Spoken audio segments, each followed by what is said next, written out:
রাত যখন গভীর হয় ততই নাকি জেগে ওঠে অদেখা কিছু শক্তি। কেউ বলে ওরা শুধু ছায়া, কেউ বলে ওরা প্রতিশোধ নিতে ফিরে আসে। কিন্তু যদি এমন হয়, মৃত মানুষেরাও কাজ করাতে বাধ্য হয়।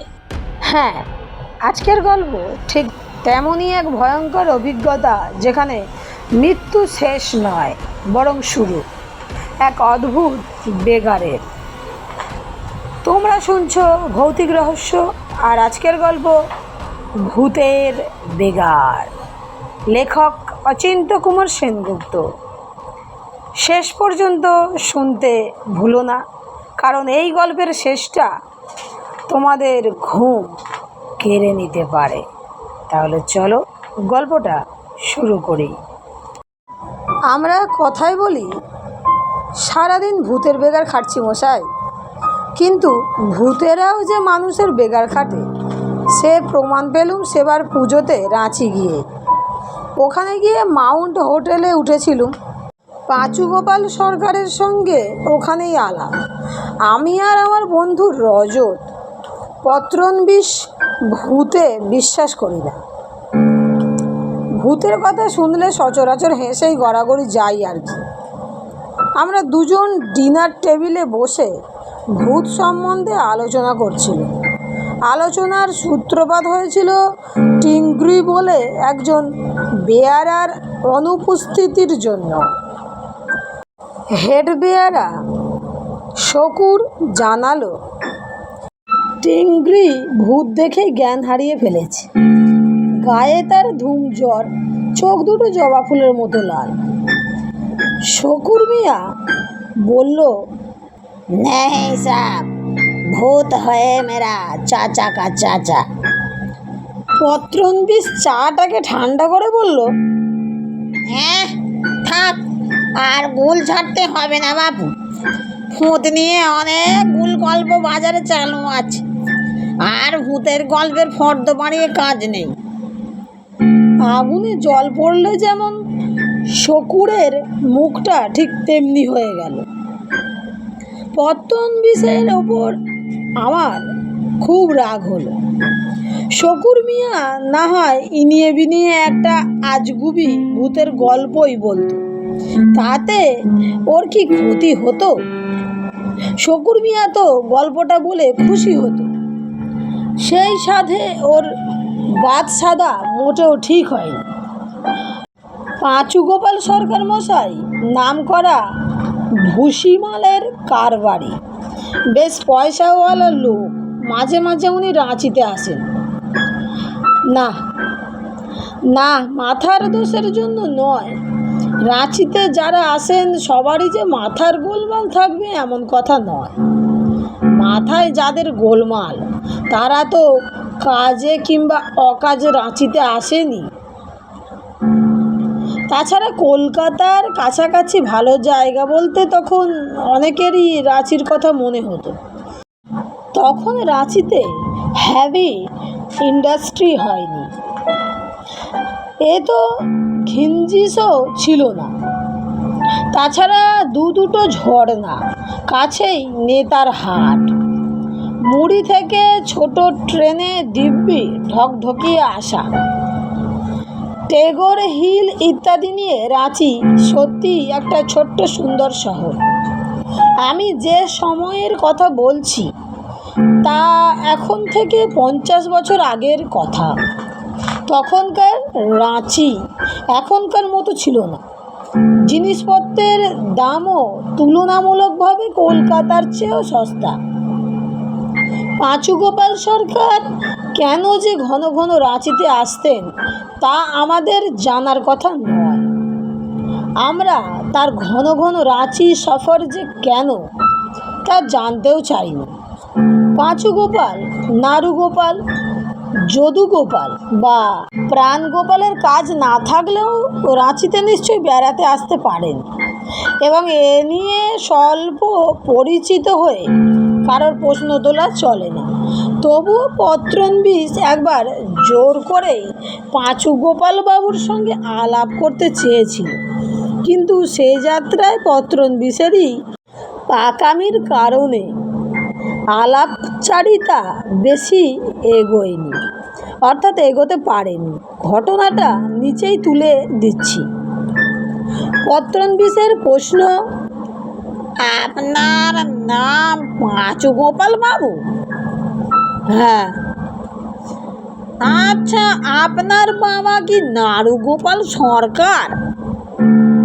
পাঁচুবাবু গম্ভীর হয়ে বললেন, আমার নাম পাঁচু গোপাল হলেই যে আমার বাবার নাম নাড়ুগোপাল হবে তার কোনো মানে আছে কি?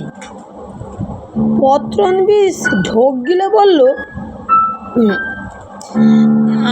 আমার বাবার বন্ধু ছিলেন নাড়ুগোপাল সরকার, তার চেহারাটা অনেকটা আপনার মতোই, তাই অনুমানে ঢিল ছুটছিল।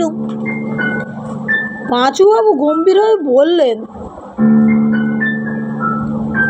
আমার বাবার নাম ঈশ্বর প্রাণ গোপাল সরকার। বলতে গেলে প্রাণবল্লভপুরের প্রাণ পুরুষই ছিলেন তিনি। তবে তো ওই গ্রামের নাম প্রাণগোপালপুর রাখা উচিত ছিল মশাই। আলাপচারিতা অন্য পথে চলে যেতে পারে ভেবে আমি বললাম, আগে তো প্রাণ আছে, ওতেই যথেষ্ট। পাঁচুগোপাল বাবুও আলোচনা ইতি টেনে পেঁচার মতো মুখ করে উঠে চলে যান। এই ঘটনা অবশ্য 1 বছর আগেকার ঘটনা। প্রায় এই সময়েই আমরা ওই একই হোটেলের ডাইনিং হলে বসে বসে ব্রেকফাস্ট খাচ্ছিলাম, আর আমাদের পাশের টেবিলে পাঁচুবাবু বসেছিলেন। আজও ঠিক তাই। আমরা অবশ্য পাঁচুবাবুর সঙ্গে আগ বাড়িয়ে কোনো কথা বলতে চাইনি, কিন্তু পাঁচুবাবু নাক গলালেন বলতে গেলে। কী নিয়ে আলোচনা হচ্ছিল দাদা? আমি বললাম, ভূত নিয়ে। খুব ইন্টারেস্টিং। এ ব্যাপারে আমার অভিজ্ঞতা প্রচুর, কিন্তু আমার এই বন্ধুটির ভূতের ব্যাপারে কোনো আগ্রহ নেই। ওর মতে ভূত বলে কিচ্ছু নেই। তাই নাকি? উনি নিশ্চয় বিশ্বকবি রবীন্দ্রনাথ ঠাকুরের মতো অত জ্ঞানী গুণী। পাঁচুগোপাল সরকার পত্রনবিশকে ঠেস দিয়ে ঠুসে দিতে চাইলেন। পত্রনবিশ এতক্ষণ চুপ করেই ছিল। এবার সে মুখ তুলে জিজ্ঞেস করল, রবীন্দ্রনাথ কি ভূতে বিশ্বাস করতেন? নিশ্চয়ই করতেন। ভুসিমালের কারবারি হতে পারি, তাই বলে আমি রবীন্দ্র চর্চাও করি মশাই। রবীন্দ্রনাথ রীতিমতো প্ল্যান চার্ট করতেন। প্ল্যান চার্টের মাধ্যমে ভূতের কাছ থেকে অনেক তথ্যই জেনে নিতেন। হ্যাঁ হ্যাঁ। এক ঠেসেই পত্তনবিশকে পাঁচুবাবু প্রায় কাত করে ফেললেন। রবীন্দ্রনাথ এমনই এক প্রতিভা যে তার কথা বললে আর কিছু বলা যায় না, কোনো কিছুই অস্বীকার করা যায় না। প্রথম ঠেস বা ধাক্কাতে পত্তনবিশ কিছুক্ষণ বিহ্বল হয়ে থাকলেন। বেশ কিছুক্ষণ পর বিহ্বল অবস্থা কাটিয়ে উঠে সে পাঁচুবাবুকে জিজ্ঞেস করল, আপনি নিজে কখনো ভূত দেখেছেন? পাঁচুবাবু চায়ের কাপে চুমুক দিয়ে হেসে উঠে বললেন,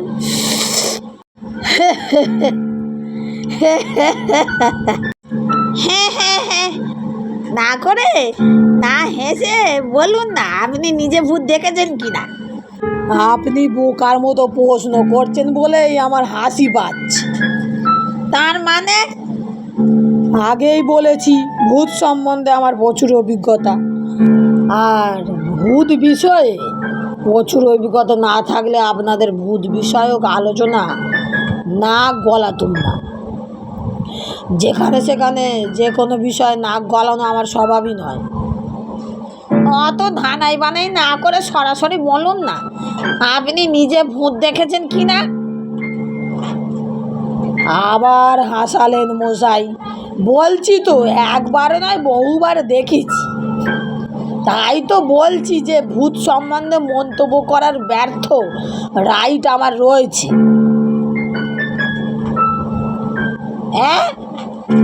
হ্যাঁ, আমি তো নিজেই ভূত দেখেছি, আপনাদেরও আমি ভূত দেখাতে পারি।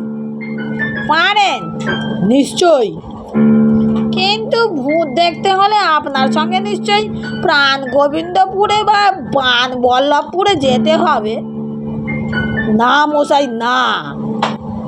তবে এই রাঁচিতেই আপনাকে ভূত দেখাতে পারি। বলেন কি? হ্যাঁ মশাই, এই পাঁচু গোপাল সরকার অনেক কিছুই করতে পারে। তাই নাকি? হ্যাঁ। কবে ভূত দেখাবেন মশাই? সামনের শনিবার বিকেলেই চলুন না, আমার গুরুদেবের ওখানে। আপনার গুরুদেব? হ্যাঁ মশাই, হ্যাঁ। সেই টানেই তো বারবার ঘুরে ফিরে রাঁচিতে আসি। হাত জোর করে অমলেট খেতে খেতে নমস্কার করলেন পাঁচু গোপাল সরকার। পত্রনিবিশ ঢোক গিলে জিজ্ঞেস করলেন, আপনার গুরুদেবের ওখানে ভূতেরা আছে নাকি? আছে কি মশাই, তারাই তো আমার গুরুদেবের চাকর।